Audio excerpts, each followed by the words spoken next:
रात्रीपासून मुंबई आणि आजूबाजूच्या परिसरामध्ये मुसळधार पाऊस पडलेला आपल्याला पाहायला मिळतोय। अजून देखील मुंबईमध्ये जो आहे तो मुसळधार पाऊस पडतोय।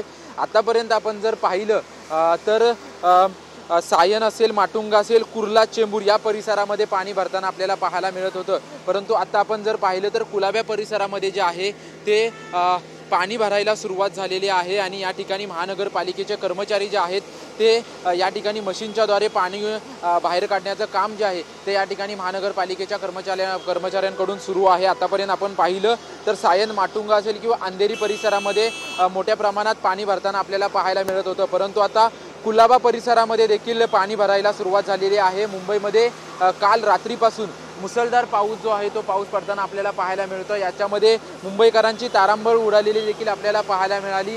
लोक विस्कळीत झाली होती, रस्ते वाहतूक देखील विस्कळीत झाल्याचं ठिकठिकाणी आपल्याला पाहायला मिळत होतं। परंतु आता या ठिकाणी कुलाबामध्ये जे आहे ते सखल भागामध्ये पाणी साचायला सुरुवात झालेली आहे आणि या ठिकाणी महानगरपालिकेच्या कर्मचाऱ्यांकडून जे आहे ते पाण्याचा उपसा करण्याचं काम जे आहे ते सुरू असल्याचं पाहायला मिळतं। आपण पाहू शकतो की समोरून वाहनं देखील येत आहेत, परंतु वाहनांना या पाण्यातून रस्ता दिसत नसल्याचं आपल्याला या ठिकाणी पाहायला मिळतंय। सकाळपासून आणि काल रात्रीपासूनच जे आहे ते मुंबईमध्ये ठिकठिकाणी मुसळधार पाऊस पडल्याचं आपल्याला चित्र पाहायला मिळत होतं। अजून देखील पुढचे 3 ते 4 तास मुंबईमध्ये मुसळधार पाऊस पडेल असा हवामान खात्याकडून अंदाज वर्तवण्यात आलेला आहे।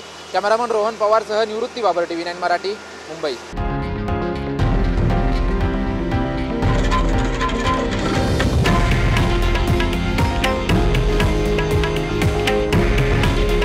हे आहे देशातील नंबर 1 न्यूज नेटवर्क आणि आपण पाहत आहात TV9 मराठी।